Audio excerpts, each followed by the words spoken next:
Now in the hands of Spokane voters, and with them a decision on a more than $400 million proposal from Spokane Parks and Spokane Public Schools. Now, we spent the week doing in-depth coverage on the Together Spokane initiative to make sure you're informed before casting your vote. On Monday, we asked what you wanted to know about the parks portion of the plan. One viewer asked, why are the schools and parks tied together? Shouldn't the budgets be separate?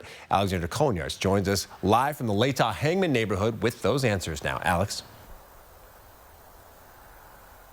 Yeah, Derek, Together Spokane is a joint proposal. However, it's made of two separate ballot measures, a Spokane Public Schools bond and a Spokane Parks levy. If next month voters decide to approve both of those, it would bring plenty of partnership projects all across the city. One big one right here in the Latah Hangman neighborhood that many have been waiting for a long time.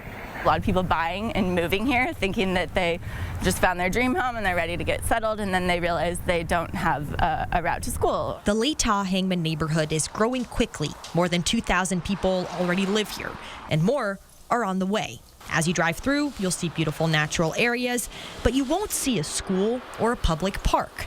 Together Spokane could bring both. I think it's exciting because it's cost savings ultimately to us as the taxpayer. Stephanie Watson is the chair of the neighborhood council for this area. For years, her community has asked for better infrastructure and resources. I have walked my dogs, and all the homeowners here walk their animals in that field. So we've always wondered, what are they going to do? What is this area? Part of the site is owned by the city, the rest by Spokane Public Schools. The Together Spokane website says the proposal would make it possible to develop a school and park on the land. The parks levy would fund for the construction of the new park, and the school bond would fund for the planning of a new school. But a future bond would still be needed to pay for the school's construction.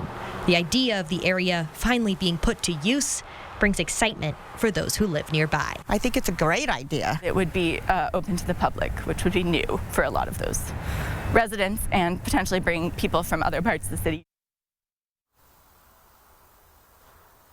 SPS and Parks says that by co-developing this land, they would be able to save money, as they would be able to coordinate on things like planning and preparation. Spokane Parks did not give us an exact timeline for when the park would be built, however, that it should happen within the next 20 years if that levy passes. For now, reporting live, Alexandra Conyards for News Now.